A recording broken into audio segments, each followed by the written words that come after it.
ਉਸ ਦੀ ਨਿੱਕੀ ਗੋਦ, ਉਸ ਦਾ ਪਿਆਰ, ਉਸ ਦਾ ਆਸਰਾ ਸਾਡੇ ਹਰ ਪਲ, ਸਾਡੇ ਹਰ ਛਿਨ, ਸਾਡੇ ਹਰ ਸਵਾਸ ਨੂੰ ਸਵਾਰਦਾ ਹੈ। ਉਸ ਪਰਿਪੂਰਨ ਪਰਮਾਤਮਾ ਦੀ ਮਿੱਠੀ ਤੇ ਪਿਆਰੀ ਬਾਣੀ ਜਪਜੀ ਸਾਹਿਬ ਜੀ ਦੀ ਵਿਆਖਿਆ ਚੱਲ ਰਹੀ ਹੈ। ਉਸ ਪਰਮ ਪਿਤਾ ਦੇ ਆਸ਼ੀਰਵਾਦ, ਆਪ ਸਾਧ ਸੰਗਤ ਦੇ ਪਿਆਰ, ਆਪ ਦੀ ਅਰਦਾਸ ਸਦਕਾ ਜਪਜੀ ਸਾਹਿਬ ਦੀ ਜੋ ਅੱਧੀ ਵਿਆਖਿਆ ਸੀ 19ਵੀਂ ਬਾਣੀ ਤੱਕ, 19ਵੀਂ ਪੌੜੀ ਤੱਕ ਹੋ ਚੁੱਕੀ ਹੈ। ਹੁਣ 20ਵੀਂ ਪੌੜੀ ਅੱਗੇ ਪ੍ਰਾਰੰਭ ਹੋਵੇਗੀ। ਆਓ ਸਭ ਤੋਂ ਪਹਿਲਾਂ 20ਵੀਂ ਪੌੜੀ ਦੀ ਜੋ ਬਾਣੀ ਹੈ ਉਸ ਨੂੰ ਸਰਵਣ ਕਰੀਏ। ਪਰਿਐ ਹੱਥ ਪੈਰ ਤਨ ਦੇਹ, ਪਾਣੀ ਧੋਤੈ ਉਤਰਸ ਖੇਹ। ਮੂਤ ਪਲੀਤੀ ਕੱਪੜ ਹੋਏ, ਦੇ ਸਾਬੂਨ ਲਈਏ ਹੋ ਧੋਏ।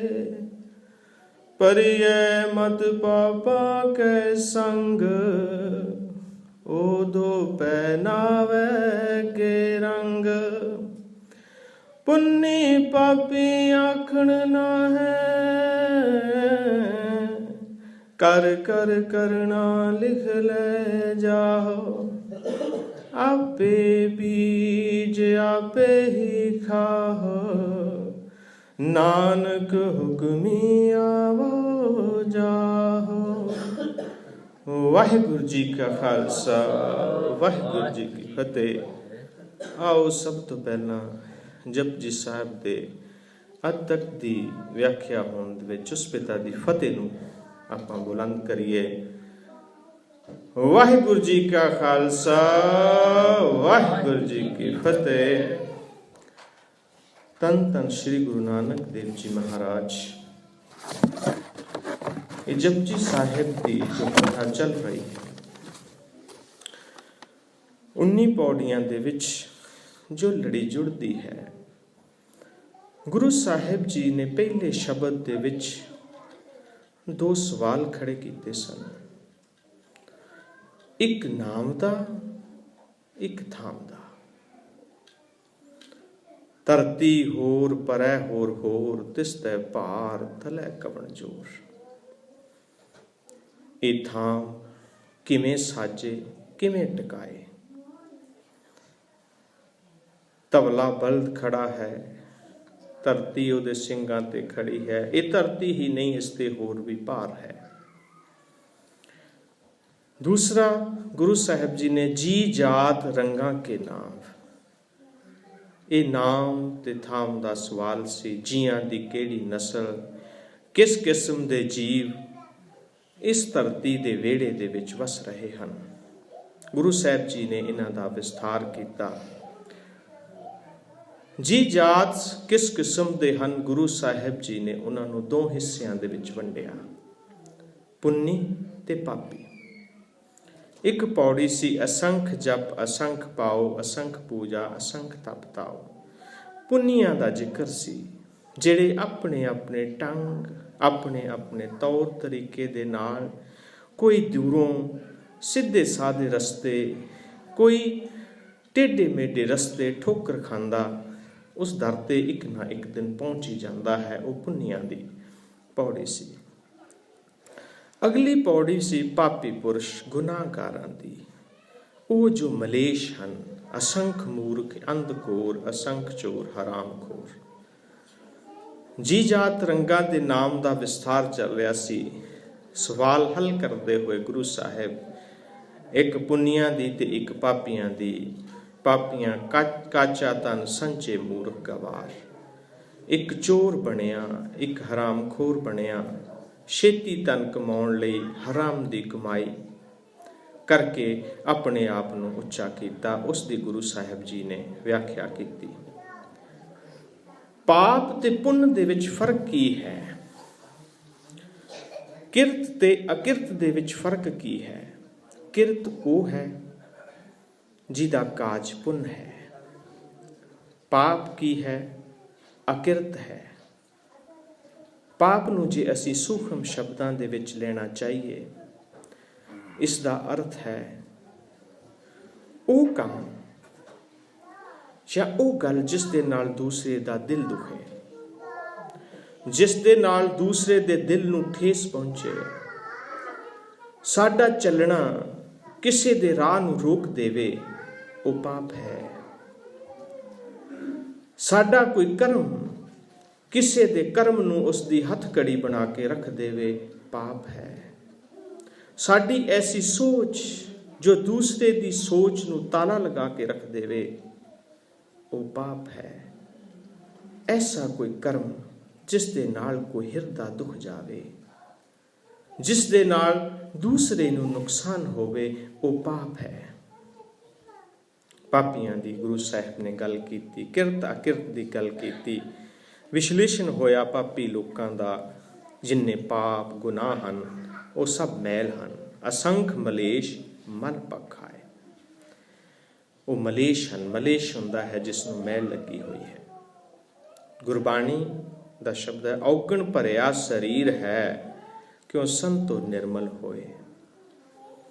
ਨਿਰਮਲ, ਬਿਨਾਂ ਮੈਲ ਦੇ। ਇਸ ਸਰੀਰ ਨੂੰ ਮੈਲ ਲੱਗੀ ਹੋਈ ਹੈ। ਇਹ ਬਿਨਾਂ ਗੁਰਬਾਣੀ ਦੇ, ਬਿਨਾਂ ਉਸ ਦੇ ਨਾਮ ਤੋਂ ਕਿਸ ਤਰ੍ਹਾਂ ਜੋ ਹੈ ਉਹ ਮੈਲ ਰਹਿਤ ਹੋ ਸਕਦਾ ਹੈ। ਗੁਰਮੁਖ ਗੁਣ ਵਿਹਾਜੀਐ, ਮਨ ਹਉਮੈ ਕੱਢੈ ਤੋਏ। ਇੱਥੇ ਗੁਰੂ ਸਾਹਿਬ ਤਰਕੀਬ ਦੱਸਦੇ ਹਨ। ਉਹ ਤਰਕੀਬ ਕੀ ਹੈ? ਗੁਰੂ ਸਾਹਿਬ ਜੀ ਫਰਮਾਉਂਦੇ ਹਨ, ਭਰੀਐ ਹੱਥ ਪੈਰ ਤਨ ਦੇ। ਜਿਸ ਵੇਲੇ ਵੀ ਅਸੀਂ ਸੁਬਾਹ ਉੱਠਦੇ ਹਾਂ, ਕੰਮ ਕਾਰ ਤੇ ਜਾਂਦੇ ਹਾਂ, ਤਨ ਸਾਨੂੰ ਕੇਵਲ ਤਨ ਦਿਸਦਾ ਹੈ। ਅਸੀਂ ਤਨ ਨੂੰ ਸਵਾਰਦੇ ਹਾਂ। ਸੋਹਣੇ ਬਸਤਰ ਪਾ ਕੇ ਅਸੀਂ ਆਪਣੇ ਕੰਮ ਕਾਰ ਤੇ ਘਰ ਤੋਂ ਨਿਕਲਦੇ ਹਾਂ। ਲੇਕਿਨ ਜਦੋਂ ਸ਼ਾਮ ਨੂੰ ਅਸੀਂ ਵਾਪਸ ਆਉਂਦੇ ਹਾਂ, ਸਾਡਾ ਸਰੀਰ, ਸਾਡਾ ਤਨ, ਸਾਡੇ ਉਹ ਕੱਪੜੇ, ਉਹਨਾਂ ਤੇ ਕੁਝ ਮੈਲ ਲੱਗ ਗਈ ਹੈ, ਕੁਝ ਧੂੜ ਉੜੀ ਜੋ ਸਾਡੇ ਕੱਪੜਿਆਂ ਤੇ ਪੈ ਗਈ, ਜੋ ਸਾਡੇ ਮੁਖ ਤੇ ਪੈ ਗਈ। ਕੀ ਹੋਇਆ ਕਿ ਜਦ ਅਸੀਂ ਆਪਣੇ ਘਰ ਵਾਪਸ ਆਏ ਤੇ ਸਾਡਾ ਸਰੀਰ ਜੋ ਸੀ ਉਸ ਧੂੜ ਨਾਲ, ਉਸ ਮੈਲ ਦੇ ਨਾਲ ਭਰਿਆ। ਉਹਦੇ ਲਈ ਗੁਰੂ ਸਾਹਿਬ ਨੇ ਜੋ ਤਰਕੀਬ ਦੱਸੀ ਹੈ, ਗੁਰੂ ਸਾਹਿਬ ਫਰਮਾਉਂਦੇ ਹਨ ਕਿ ਇਹ ਇਨਸਾਨ, ਜਦੋਂ ਤੇਰੇ ਤਨ ਦੇ ਉੱਤੇ ਕੋਈ ਧੂੜ ਲੱਗ ਜਾਂਦੀ ਹੈ, ਮੈਲ ਲੱਗ ਜਾਂਦੀ ਹੈ, ਉਹਨੂੰ ਤੂੰ ਪਾਣੀ ਦੇ ਨਾਲ ਧੋ ਸਕਦਾ ਹੈ। ਭਰੀਏ ਹੱਥ ਪੈਰ ਤਨ ਦੇਹ। ਇੱਥੇ ਇੱਕ ਗੱਲ ਵਿਚਾਰਨ ਵਾਲੀ ਹੈ। ਗੁਰੂ ਸਾਹਿਬ ਨੇ ਤਨ ਤੇ ਦੇਹ ਦੋ ਲਫ਼ਜ਼ ਵਰਤੇ ਹਨ। ਤਨ ਦਾ ਮਤਲਬ ਵੀ ਸਰੀਰ ਹੈ, ਦੇਹ ਦਾ ਮਤਲਬ ਵੀ ਸਰੀਰ ਹੈ। ਇੱਥੇ ਗੁਰੂ ਸਾਹਿਬ ਨੇ ਸਾਰੇ ਹੀ ਜਗਤ ਨੂੰ ਸੰਬੋਧਨ ਕਰਨ ਦੇ ਲਈ ਇਹ ਦੋ ਸ਼ਬਦ ਵਰਤੇ ਹਨ। ਜੇ ਅਸੀਂ ਕਹਿਣਾ ਹੋਵੇ ਮੇਰਾ ਤਨ, ਦੇਹੀ ਕਹਿਣੀ ਹੋਵੇ ਮੇਰੀ ਦੇਹੀ। ਇੱਥੇ ਗੁਰੂ ਸਾਹਿਬ ਨੇ ਇਸਤਰੀ ਪੁਰਸ਼ ਦਾ, ਲਿੰਗ ਪੁਲਿੰਗ ਦਾ ਜੋ ਹੈ ਉਹਦਾ ਕਰਕੇ ਇਹ ਦੋ ਸ਼ਬਦ ਵਰਤੇ ਹਨ ਕਿ ਇਹ ਸਮੁੱਚੇ ਸੰਸਾਰ ਨੂੰ ਹੀ ਗਿਆਨ ਹੈ, ਹਰ ਇੱਕ ਨੂੰ ਗਿਆਨ ਹੈ। ਜੇ ਅਸੀਂ ਤੇਰਾ ਦੇਹ ਨਹੀਂ ਕਵਾਂਗੇ, ਕਦੇ ਤੇਰਾ ਤਨ ਕਵਾਂਗੇ ਜਾਂ ਮੇਰਾ ਤਨ ਕਵਾਂਗੇ, ਤੇ ਮੇਰੀ ਤਨ ਨਹੀਂ ਕਵਾਂਗੇ ਕਦੇ। ਇਸ ਲਈ ਗੁਰੂ ਸਾਹਿਬ ਨੇ ਇਸ ਫਰਕ ਨੂੰ ਮਿਟਾਉਣ ਦੇ ਲਈ ਇੱਥੇ ਤਨ ਤੇ ਦੇਹ ਦੋਨਾਂ ਦਾ ਜ਼ਿਕਰ ਕੀਤਾ ਹੈ। ਭਰੀਏ ਹੱਥ ਪੈਰ ਤਨ ਦੇ। ਇਹ ਇਨਸਾਨ, ਤੇਰੇ ਜਿਹੜੀ ਉਹ ਧੂੜ ਪਈ ਸੀ ਉਸ ਨੂੰ ਤੂੰ ਪਾਣੀ ਧੋਤੇ ਉਤਰਸ ਕੇ। ਉਹ ਮਾੜੀ ਮੋਟੀ ਧੂੜ ਸੀ, ਉਸ ਨੂੰ ਤੂੰ ਪਾਣੀ ਦੇ ਨਾਲ ਸਾਫ਼ ਕਰ ਲਿਆ। ਗੁਰੂ ਸਾਹਿਬ ਜੀ ਅੱਗੇ ਫਰਮਾਉਂਦੇ ਹਨ, ਮੂਤ ਪਲੀਤੀ ਕੱਪੜ ਹੋਏ, ਦੇ ਸਾਬੂਨ ਲਈਏ ਉਹ ਧੋਏ। ਮੂਤ, ਮੂਤ ਪਲੀਤੀ। ਪਲੀਤ ਅਰਬੀ ਦਾ ਸ਼ਬਦ ਹੈ ਜਿਸ ਦਾ ਅਰਥ ਹੈ ਅਤਿਅੰਤ ਮੈਲਾ। ਮੂਤ ਪਲੀਤੀ ਕੱਪੜ ਹੋਏ। ਜੇ ਸਾਡੇ ਕੱਪੜਿਆਂ ਨੂੰ ਮਲ ਮੂਤਰ ਲੱਗ ਜਾਂਦਾ ਹੈ ਜਾਂ ਬਦਨ ਤੇ ਕੋਈ ਇਸ ਤਰ੍ਹਾਂ ਦੀ ਗੰਦਗੀ ਲੱਗ ਜਾਂਦੀ ਹੈ, ਅਸੀਂ ਕੀ ਕਰਦੇ ਹਾਂ? ਅਸੀਂ ਉਹਦੇ ਲਈ ਇੱਕ ਜੁਗਤ ਵਰਤਦੇ ਹਾਂ, ਅਸੀਂ ਸਾਬਣ ਲੈ ਲੈਂਦੇ ਹਾਂ। ਕਿਉਂਕਿ ਗੁਰੂ ਸਾਹਿਬ ਦੁਨਿਆਵੀ ਉਦਾਹਰਣ ਦੇ ਕੇ ਤੁਹਾਨੂੰ ਉਸ ਅਧਿਆਤਮਿਕ ਦੁਨੀਆ ਤੱਕ ਲਿਆਉਣਾ ਚਾਹੁੰਦੇ ਹਨ। ਅਸੀਂ ਕੀ ਕਰਦੇ ਹਨ? ਕਈ ਤਰ੍ਹਾਂ ਦੇ ਵਾਸ਼ਿੰਗ ਪਾਊਡਰ ਜਾਂ ਸਾਬਣ ਜੋ ਹਨ, ਉਹਨਾਂ ਦੇ ਨਾਲ ਅਸੀਂ ਉਸ ਗੰਦਗੀ ਨੂੰ ਦੂਰ ਕਰਦੇ ਹਾਂ। ਅੱਗੇ ਗੁਰੂ ਸਾਹਿਬ ਜੀ ਕੀ ਫਰਮਾਉਂਦੇ ਹਨ? ਭਰੀਐ ਮਤ ਪਾਪਾਂ ਕੈ ਸੰਗ। ਹੁਣ ਜਿਸ ਤਰ੍ਹਾਂ ਅਸੀਂ ਧੂੜ ਜਿਹੜੀ ਸੀ ਉਸ ਨੂੰ ਪਾਣੀ ਨਾਲ ਸਾਫ਼ ਕਰ ਲਿਆ। ਹੁਣ ਗੁਰੂ ਸਾਹਿਬ ਮੱਤ ਦੀ ਗੱਲ ਕਰਦੇ ਹਨ। ਉਹ ਪਾਪ ਜੋ ਅਸੀਂ ਕਦੇ ਸੋਚਿਆ ਨਹੀਂ ਸੀ, ਅਣਜਾਣੇ ਦੇ ਵਿੱਚ ਹੋਇਆ। ਉਸ ਪਾਪ ਕਰਨ ਦੀ ਸਾਡੀ ਕੋਈ ਇੱਛਾ ਨਹੀਂ ਸੀ, ਸਾਡੇ ਕੋਲੋਂ ਹੋ ਗਿਆ। ਸਾਡੀ ਦੇਖਣੀ ਕਿਤੇ ਗਲਤ ਹੋ ਗਈ, ਸਾਡੀ ਸੁਣਨੀ ਕਿਤੇ ਗਲਤ ਹੋ ਗਈ, ਸਾਡੀ ਕਹਿਣੀ ਕਿਤੇ ਗਲਤ ਹੋ ਗਈ, ਲੇਕਿਨ ਮਨ ਦੇ ਵਿੱਚ ਵਿਚਾਰ ਨਹੀਂ ਸੀ ਉਹ ਪਾਪ ਕਰਨ ਦਾ। ਅਣਜਾਣੇ ਦੇ ਵਿੱਚ ਹੋ ਗਿਆ, ਅਣਚਾਹੇ ਦੇ ਵਿੱਚ ਹੋ ਗਿਆ। ਹੁਣ ਗੁਰੂ ਸਾਹਿਬ ਜੀ ਫਰਮਾਉਂਦੇ ਹਨ ਕਿ ਉਹ ਇਸ ਤਰ੍ਹਾਂ ਹੈ ਜਿਸ ਤਰ੍ਹਾਂ ਤੇਰੇ ਕੱਪੜਿਆਂ ਦੇ ਵਿੱਚ ਉੱਤੇ ਉਹ ਧੂੜ ਜਾਂ ਮਿੱਟੀ ਪਈ ਸੀ, ਜਿਸ ਦੇ ਨਾਲ ਤੂੰ ਪਾਣੀ ਨਾਲ ਹੀ ਸਾਫ਼ ਕਰਦਾ ਹਾਂ। ਜੇ ਅਣਚਾਹੇ ਦੇ ਵਿੱਚ ਕੋਈ ਪਾਪ ਹੋਇਆ ਹੈ, ਅਣਚਾਹੇ ਦੇ ਵਿੱਚ ਕੋਈ ਐਸੀ ਗੱਲ ਹੋਈ ਹੈ ਜਿਹੜਾ ਤੇਰਾ ਹਿਰਦਾ ਨਹੀਂ ਚਾਹੁੰਦਾ ਸੀ, ਜਿਸ ਨੂੰ ਤੂੰ ਕਰਨਾ ਨਹੀਂ ਚਾਹੁੰਦਾ ਸੀ, ਉਹ ਹੋ ਗਿਆ। ਇੱਕ ਮਨ ਦੇ ਤਲ ਤੇ ਸੋਚ ਕੇ ਹੋ ਗਿਆ, ਉਹ ਵਿਚਾਰਾਂ ਦੀ ਸੋਚ ਗਲਤ ਹੋ ਗਈ, ਉਸ ਨੂੰ ਤੁਸੀਂ ਕਿਰਿਆ ਦੇ ਦਿੱਤੀ ਸਰੀਰਕ, ਉਹ ਸਰੀਰਕ ਕਿਰਿਆ ਦੇ ਨਾਲ ਕੁਝ ਮਾੜਾ ਹੋ ਗਿਆ। ਗੁਰੂ ਸਾਹਿਬ ਜੀ ਕਹਿੰਦੇ ਹਨ ਉਹ ਜਿਹੜੀ ਮੈਲ ਹੈ, ਭਰੀਐ ਮਤ ਪਾਪਾਂ ਕੈ ਸੰਗ, ਉਹ ਧੋਪੈ ਨਾਵੈ ਕੇ ਰੰਗ। ਹੁਣ ਉਹ ਜਿਹੜੀ ਮੈਲ ਹੈ ਉਸ ਨੂੰ ਥੋੜਾ ਜਿਹਾ ਸਤਸੰਗ ਕਰਨ ਦੇ ਨਾਲ, ਗੁਰਬਾਣੀ ਪੜ੍ਹਨ ਦੇ ਨਾਲ, ਆਪਣੇ ਵਿਚਾਰਾਂ ਨੂੰ ਸ਼ੁੱਧ ਕਰਨ ਦੇ ਨਾਲ, ਉਸ ਪਿਤਾ ਦੇ ਜੁੜਨ ਦੇ ਨਾਲ, ਥੋੜੀ ਜੀ ਅਧਿਆਤਮਕ ਕਿਰਿਆ ਕਰਨ ਦੇ ਨਾਲ ਉਹ ਜਿਹੜੀ ਮੈਲ ਹੈ ਉਹ ਲੱਥ ਜਾਂਦੀ ਹੈ, ਜੋ ਕਿ ਤੁਸੀਂ ਅਣਜਾਣੇ ਵਿੱਚ ਕੀਤੀ ਹੈ, ਜਿਸ ਦਾ ਤੁਹਾਡਾ ਕੋਈ ਮਿਥਿਆ ਹੋਇਆ ਨਹੀਂ ਸੀ।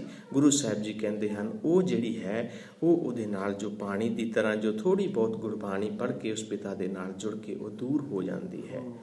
ਪਰ ਇਹ ਬੰਦੇ ਖਿਆਲ ਕਰੀਂ, ਜਿਸ ਤਰ੍ਹਾਂ ਕੱਪੜੇ ਨੂੰ ਮੂਤ ਪਲੀਤੀ ਲੱਗ ਗਈ ਹੈ, ਜੇ ਤੇਰੀ ਕੋਈ ਸਾਜ਼ਿਸ਼ ਹੈ, ਕੋਈ ਸਾਜ਼ਿਸ਼ ਦੇ ਅਧੀਨ ਤੋਂ ਕੋਈ ਕੰਮ ਕਰਦਾ ਹੈ ਜਿਸ ਦੇ ਨਾਲ ਤੂੰ ਕਿਸੇ ਨੂੰ ਨੁਕਸਾਨ ਪਹੁੰਚਾਉਂਦਾ ਹੈ, ਕਿਸੇ ਤਰ੍ਹਾਂ ਦੀ ਕੋਈ ਕਰਪਸ਼ਨ ਕਰਦਾ ਹੈ, ਕਿਸੇ ਦੇ ਸਰੀਰ ਨੂੰ ਕੋਈ ਨੁਕਸਾਨ ਪਹੁੰਚਾਉਂਦਾ ਹੈ, ਜੋ ਸਾਜ਼ਿਸ਼ ਘੜ ਕੇ ਤੂੰ ਕਿਸੇ ਦੇ ਨਾਲ ਕੋਈ ਪਾਪ ਕੀਤਾ ਹੈ, ਉਹ ਪਾਪ ਹੈ ਜਿਸ ਤਰ੍ਹਾਂ ਕੱਪੜੇ ਨੂੰ ਮੂਤ ਪਲੀਤੀ ਲੱਗ ਜਾਂਦੀ ਹੈ, ਉਹ ਗੰਦਗੀ ਲੱਗ ਜਾਂਦੀ ਹੈ।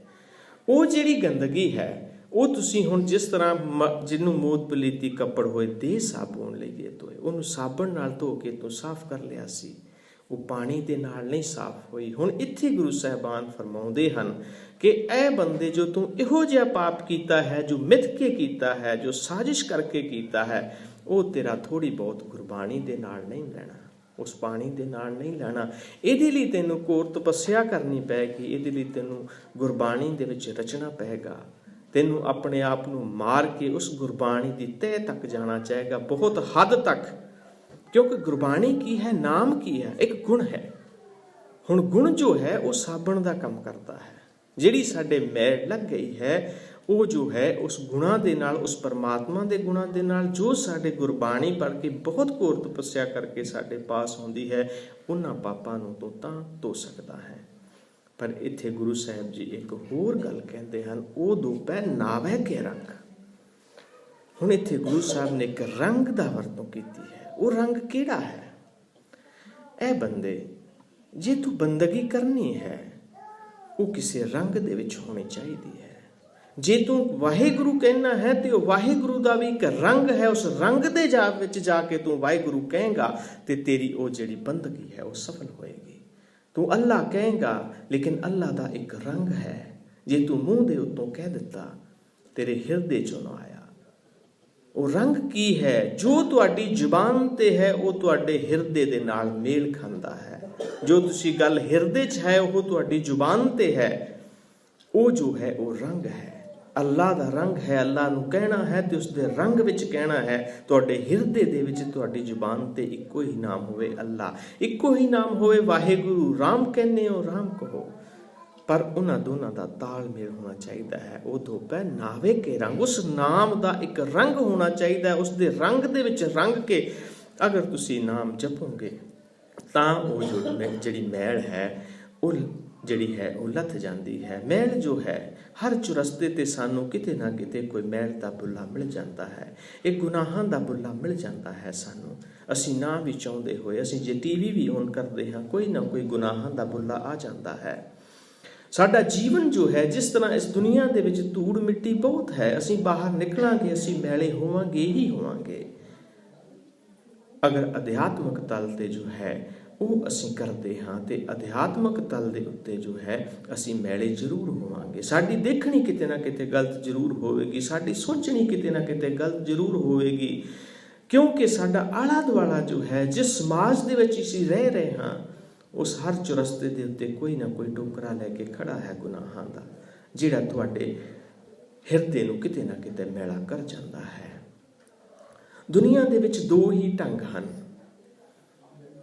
जो पदार्थ है, जो विज्ञानक है, उसने की कीता, विज्ञानक ने जो है पदार्थ की काढ़ करके उहदी तह तक जाके उसने पदार्थां का जो ज्ञान लिया, पदार्थां नूं उस अनुसार ढाल के, अपने अनुसार ढाल के उसने जो है साडे सुखां लई वरतिया। अध्यात्मक तौर पर संत महापुरुष जो हैं उही यही जानते हैं कि जो मत है उसनूं पाप लग जाते हैं। उन्होंने जो है संत महापुरुषों ने साडे धन धन गुरु नानक देव जी महाराज जी ने ये गल स्पष्ट की है कि जो संत है, जो महात्मा है, जो गुरु है, वो अध्यात्मक तल दे उत्ते उस परमात्मा की खोज करता है। विज्ञानक जो है पदार्थ की खोज करता है, संत है, गुरु है, उस परमात्मा की खोज करता है। उस परमात्मा की खोज करके काम दोनों का ही संसार में सुख पहुँचाना है। ਉਹਦਾ ਜੋ ਹੈ ਉਹ ਬਾਹਰੀ ਤਨ ਦੇ ਉੱਤੇ ਜੋ ਹੈ ਉਹਦੇ ਪ੍ਰਭਾਵ ਕਾਰਨ, ਪਦਾਰਥਾਂ ਦੇ ਪ੍ਰਭਾਵ ਕਾਰਨ ਸਾਡਾ ਤਨ ਜੋ ਹੈ ਉਹ ਸੁਖੀ ਹੁੰਦਾ ਹੈ। ਜੋ ਸੰਤ ਮਹਾਂਪੁਰਸ਼ ਹੈ, ਜੋ ਗੁਰੂ ਹੈ, ਜੋ ਗੁਰਬਾਣੀ ਹੈ, ਉਹ ਸਾਡੇ ਜੋ ਮਨ ਹੈ ਸਾਡਾ, ਉਸ ਨੂੰ ਪਵਿੱਤਰ ਕਰਕੇ ਸਾਡੇ ਅੰਤਰ ਆਤਮਾ ਨੂੰ ਮਹਾ ਆਨੰਦ ਦੇ ਕੇ, ਮਹਾ ਸੁਖ ਦੇ ਕੇ ਉਹ ਵੀ ਸਾਨੂੰ ਸੁਖ ਪਹੁੰਚਾਉਂਦੀ ਹੈ। ਇਸ ਲਈ ਅਸੀਂ ਜੇ ਕਹੀਏ ਅਸੀਂ ਦੁਨੀਆ ਦੀ ਇਸ ਗੰਦਗੀ ਤੋਂ ਬਚ ਨਹੀਂ ਸਕਦੇ, ਇਸ ਦੇ ਪ੍ਰਭਾਵ ਤੋਂ ਅਸੀਂ ਬਚ ਨਹੀਂ ਸਕਦੇ, ਕਿਉਂਕਿ ਇਹ ਗੰਦਗੀ ਹਰ ਥਾਂ ਹੈ। ਮੂਤ ਪਲੀਤੀ ਕੱਪੜ ਹੋਏ ਦੇ ਸਾਬੂਨ ਲਈਏ ਧੋਏ, ਭਰੀਏ ਮਤ ਪਾਪਾਂ ਕੈ ਸੰਗ, ਉਹ ਧੋਪੈ ਨਾਵੈ ਕੇ ਰੰਗ। ਗੁਰੂ ਸਾਹਿਬ ਜੀ ਫਰਮਾਉਂਦੇ ਹਨ, ਪੁੰਨੀ ਪਾਪੀ ਆਖਣ ਨਾ ਹੈ। ਹੁਣ ਕੋਈ ਸਰੀਰ ਚੜ੍ਹਾਈ ਕਰ ਗਿਆ ਹੈ, ਅਸੀਂ ਕਹਿ ਦਿੰਦੇ ਹਾਂ ਉਹ ਸਵਰਗਵਾਸੀ ਹੋ ਗਿਆ ਹੈ, ਉਹ ਸੱਚਖੰਡ ਵਾਸੀ ਹੋ ਗਿਆ ਹੈ। ਕੀ ਪਤਾ ਉਹ ਸੱਚਖੰਡ ਵਾਸੀ ਹੋਇਆ ਹੈ ਕਿ ਝੂਠਖੰਡ ਵਾਸੀ ਹੋਇਆ ਹੈ, ਕੀ ਪਤਾ ਉਹ ਕਿੱਥੇ ਗਿਆ ਹੈ। ਅਸੀਂ ਸਿਰਫ ਇਹ ਜਿਹੜੀ ਚੀਜ਼ ਹੈ ਅਸੀਂ ਕਹਿ ਦਿੰਦੇ ਹਾਂ, ਸਾਨੂੰ ਇਸ ਦਾ ਗਿਆਨ ਨਹੀਂ ਹੈ। ਪੁੰਨੀ ਪਾਪੀ ਆਖਣ ਨਾਹੀਂ। ਗੁਰੂ ਸਾਹਿਬ ਜੀ ਫਰਮਾਉਂਦੇ ਹਨ ਕਿ ਜੋ ਪੁੰਨ ਤੇ ਪਾਪ ਹਨ, ਇਹ ਇੱਕ ਕਹਾਵਤ ਨਹੀਂ ਹੈ, ਇਹ ਸਿਰਫ ਕਹਿਣ ਮਾਤਰ ਨਹੀਂ ਹੈ। ਪੁੰਨ ਤੇ ਪਾਪ ਜੋ ਹਨ, ਹੁਣ ਪੁੰਨ ਤੇ ਪਾਪ ਕਰਨ ਦੇ ਲਈ ਕਰ ਕਰ ਕਰਨਾ ਲਿਖ ਲੈ ਜਾਹੋ, ਆਪੇ ਬੀਜ ਆਪੇ ਹੀ ਖਾਓ। ਹੁਣ ਗੁਰੂ ਸਾਹਿਬ ਜੀ ਫਰਮਾਨ ਕਰਦੇ ਹਨ, ਅਸੀਂ ਕਈ ਵਾਰੀ ਜੋ ਹੁਕਮ ਦਾ ਸ਼ਬਦ ਹੈ ਉਸ ਨੂੰ ਗਲਤ ਯੂਜ਼ ਕਰ ਲੈਂਦੇ ਹਾਂ। ਇੱਕ ਸ਼ਰਾਬੀ ਆਦਮੀ ਇਹ ਕਹਿ ਦਿੰਦਾ ਹੈ ਕਿ ਇਹ ਸਭ ਹੁਕਮ ਦੇ ਵਿੱਚ ਹੈ। ਇੱਕ ਨਸ਼ੇ ਵਾਲਾ ਕਹਿ ਦਿੰਦਾ ਕਿ ਉਸ ਪਰਮਾਤਮਾ ਦਾ ਹੁਕਮ ਹੈ, ਜਦੋਂ ਉਹਦਾ ਹੁਕਮ ਹੋਏਗਾ ਅਸੀਂ ਅੰਮ੍ਰਿਤ ਛਕ ਲਵਾਂਗੇ, ਅਸੀਂ ਉਸ ਗੁਰੂ ਦੇ ਲੜ ਲੱਗ ਜਾਵਾਂਗੇ। ਪਰ ਗੁਰੂ ਸਾਹਿਬ ਜੀ ਫਰਮਾਉਂਦੇ ਹਨ, ਆਪੇ ਬੀਜ ਆਪੇ ਹੀ ਖਾ, ਨਾਨਕ ਹੁਕਮੀ ਆਵੋ ਜਾ। ਹੁਕਮ ਦੇ ਵਿੱਚ ਕਿਹੜੀ ਚੀਜ਼ ਹੈ? ਗੁਰੂ ਸਾਹਿਬ ਜੀ ਫਰਮਾਉਂਦੇ ਹਨ, ਨਾਨਕ ਹੁਕਮੀ, ਸਿਰਫ ਆਉਣਾ ਤੇ ਜਾਣਾ, ਇਸ ਦੁਨੀਆ ਦੇ ਉੱਤੇ ਆਉਣਾ ਤੇ ਇਸ ਦੁਨੀਆ ਤੋਂ ਚਲੇ ਜਾਣਾ, ਇਹ ਜੋ ਹੈ ਉਸ ਦੇ ਹੁਕਮ ਦੇ ਵਿੱਚ ਹੈ। ਬਾਕੀ ਜੋ ਹੈ ਉਸਨੇ ਕੀ, ਗੁਰੂ ਸਾਹਿਬ ਨੇ ਸਾਨੂੰ ਕੀ ਦਿੱਤਾ ਹੈ? ਉਸ ਗੁਰੂ ਸਾਹਿਬ ਨੇ ਸਾਨੂੰ ਸਰੀਰ ਦਿੱਤਾ ਹੈ। ਜਿਸ ਤਰ੍ਹਾਂ ਇੱਕ ਕਿਸਾਨ ਨੂੰ ਅਸੀਂ ਕੋਈ ਧਰਤੀ ਦਾ ਟੁਕੜਾ ਦੇ ਦਈਏ, ਉਹ ਤੇ ਜਿਸਨੇ ਵੀ ਦਿੱਤਾ ਹੈ, ਜੇ ਕਿਸੇ ਪਿੰਡ ਦੇ ਕਿਸੇ ਮੁਖੀ ਨੇ ਦਿੱਤਾ ਹੈ ਜਾਂ ਕਿਸੇ ਰਾਜੇ ਨੇ ਕੋਈ ਧਰਤੀ ਦਾ ਟੁਕੜਾ ਦੇ ਦਿੱਤਾ ਹੈ, ਉਹ ਉਸ ਦੇ ਹੁਕਮ 'ਚ ਸੀ, ਉਸਨੇ ਦੇ ਦਿੱਤਾ। ਹੁਣ ਉਸ ਕਿਸਾਨ ਦਾ ਫਰਜ਼ ਕੀ ਹੈ? ਉਹ ਉਸ ਧਰਤੀ ਤੇ ਕੀ ਬੀਜਦਾ ਹੈ? ਇਹ ਜੋ ਕਰਮ ਹੈ ਇਹ ਸੁਤੰਤਰ ਹੈ। ਆਉਣਾ ਜਾਣਾ ਜੋ ਹੈ ਉਹ ਹੁਕਮ ਦੇ ਵਿੱਚ ਹੈ, ਉਹ ਸੁਤੰਤਰ ਨਹੀਂ ਹੈ। ਪਰ ਜਿਹੜਾ ਅਸੀਂ ਕਰਮ ਬੀਜਣਾ ਹੈ ਉਹ ਸੁਤੰਤਰ ਹੈ। ਉਸ ਪਿਤਾ ਨੇ ਸਾਨੂੰ ਇਹ ਸਰੀਰ ਰੂਪੀ, ਇਹ ਮਨ ਰੂਪੀ ਧਰਤੀ ਦਿੱਤੀ, ਕਹਿੰਦਾ ਇਹ ਬੰਦੇ ਇਹਦੇ 'ਚ ਤੂੰ ਬੀਜ ਲੈ ਜੋ ਤੂੰ ਬੀਜਣਾ ਹੈ।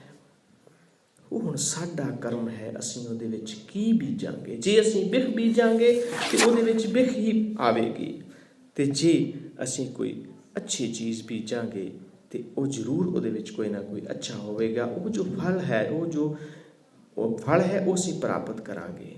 ਇੱਥੇ ਇੱਕ ਗੱਲ ਜ਼ਰੂਰ ਹੈ, ਜੇ ਕੋਈ ਦੁਨਿਆਵੀ ਫਲ ਹੈ ਕਿਸੇ ਨੇ ਲਾਇਆ ਜਾਂ ਕਿਸੇ ਨੇ ਕੋਈ ਬਾਗ ਲਾਇਆ ਹੈ, ਉਸ ਦਾ ਫਲ ਜੋ ਹੈ ਦੂਸਰਾ ਲੈ ਸਕਦਾ ਹੈ। ਪਰ ਜਿਹੜਾ ਕਰਮਾਂ ਦਾ ਬੀਜ ਹੈ ਆਪੇ ਬੀਜ ਆਪੇ ਹੀ ਖਾ। ਇਹ ਬੰਦੇ, ਜੋ ਤੂੰ ਇਸ ਸਰੀਰ ਰੂਪੀ ਮਨ ਦੇ ਵਿੱਚ, ਤਨ ਦੇ ਵਿੱਚ ਬੀਜੇਗਾ, ਤੈਨੂੰ ਉਹ ਹੀ ਮਿਲਣਾ ਹੈ। ਜੇ ਤੇਰੀ ਅੱਖ ਦੇ ਵਿੱਚ ਅਥਰੂ ਹੈ ਤੇ ਤੂੰ ਕਿਸੇ ਨੂੰ ਅਥਰੂ ਦਿੱਤਾ ਹੈ, ਤੂੰ ਬੀਜਿਆ ਹੈ ਦੁੱਖ।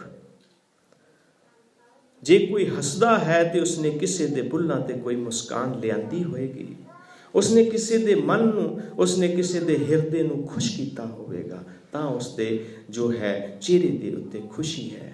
ਜੋ ਰੋਣਾ ਹੈ, ਅਸੀਂ ਜੋ ਵੀ ਕੁਝ ਕਰਦੇ ਹਾਂ, ਅਸੀਂ ਉਸ ਨੂੰ ਦੂਸਰੇ ਤੇ ਆਧਾਰਿਤ ਕਰ ਦਿੰਦੇ ਹਾਂ ਕਿ ਦੂਸਰੇ ਨੇ ਸਾਡੇ ਨਾਲ ਇਸ ਤਰ੍ਹਾਂ ਕੀਤੀ ਤਾਂ ਸਾਡਾ ਕੰਮ ਖਰਾਬ ਹੋ ਗਿਆ। ਨਹੀਂ ਗੁਰੂ ਸਵਾਰਿਓ, ਅਸੀਂ ਕੁਝ ਬੀਜਿਆ ਸੀ।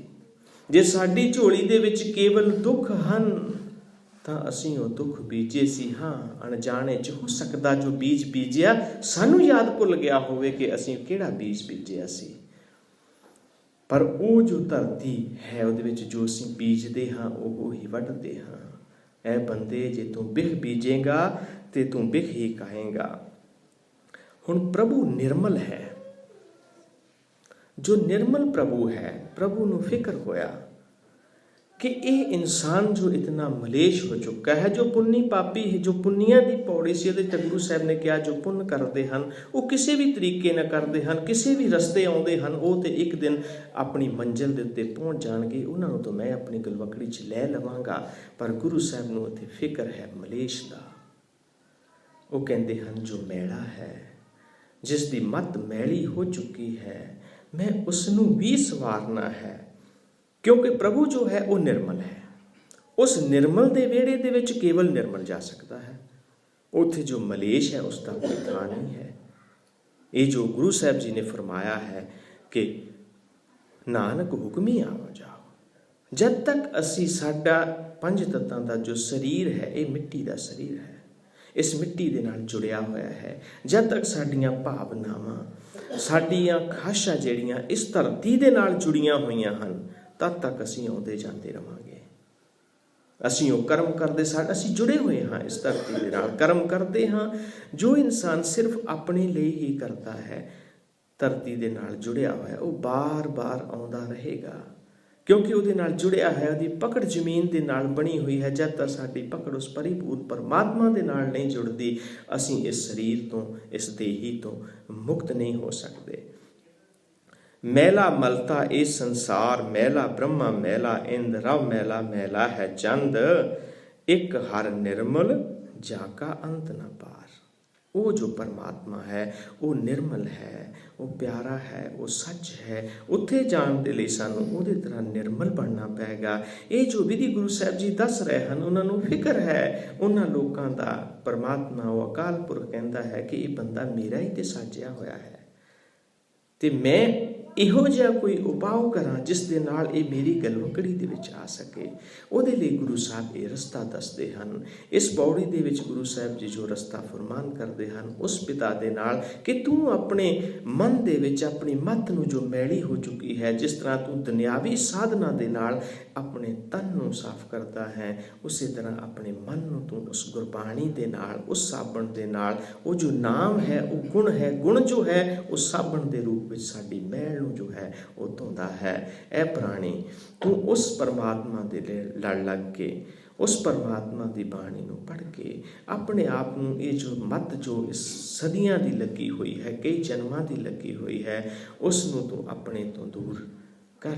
ਉਸ ਪਰਮਾਤਮਾ ਦੇ ਨਾਲ ਜੁੜ ਕੇ, ਜਿਸ ਤਰ੍ਹਾਂ ਅਸੀਂ ਹਰ ਰੋਜ਼ ਸਵੇਰੇ ਸ਼ੀਸ਼ੇ ਦੇ ਵਿੱਚ ਆਪਣੇ ਆਪ ਨੂੰ ਸਵਾਰ ਕੇ, ਆਪਣੇ ਤਨ ਨੂੰ, ਅਸੀਂ ਆਪਣੇ ਸਰੀਰ ਦੇ ਚਾਰੇ ਪਾਸੇ ਦੇਖਦੇ ਹਾਂ ਕਿਤੇ ਸਾਡੇ ਮੈਲ ਤਾਂ ਨਹੀਂ ਲੱਗੀ ਹੋਈ। ਜੇ ਇੱਕ ਵੀ ਦਾਗ ਸਾਡੇ ਸੂਟ ਦੇ ਉੱਤੇ ਜਾਂ ਸਾਡੀ ਕਮੀਜ਼ ਦੇ ਉੱਤੇ ਹੋਵੇ, ਅਸੀਂ ਉਸੇ ਵੇਲੇ ਲਾ ਕੇ ਉਸ ਨੂੰ ਨਵਾਂ ਪਾ ਲੈਂਦੇ ਹਾਂ ਕਿ ਸਾਨੂੰ ਕੋਈ ਇਹ ਨਾ ਕਵੇ। ਪਰ ਇਹ ਪ੍ਰਾਣੀ, ਤੂੰ ਜਿਸ ਪਰਮਾਤਮਾ ਕੋਲ ਜਾਣਾ ਹੈ, ਤੇਰੀ ਮੱਤ ਵੀ ਉੱਥੇ ਇਸੇ ਸੂਟ ਦੀ ਤਰ੍ਹਾਂ ਜਾਂ ਇਸੇ ਕਮੀਜ਼ ਦੀ ਤਰ੍ਹਾਂ ਦੇਖੀ ਜਾਣੀ ਹੈ। ਕਿਤੇ ਭੁੱਲੀ ਨਾ ਕੋਈ ਐਸਾ ਦਾਗ ਤੇਰੀ ਇਸ ਮੱਤ ਦੇ ਉੱਤੇ ਰਹਿ ਜਾਵੇ ਜੋ ਤੂੰ ਉਸ ਪਰਮਾਤਮਾ ਦੀ ਗਲਵਕੜੀ 'ਚ ਆਉਣ ਤੋਂ ਰਹਿ ਜਾਵੇਂ। ਇਤਨੀਆਂ ਹੀ ਬੇਨਤੀਆਂ ਪ੍ਰਵਾਨ ਕਰਨੀਆਂ।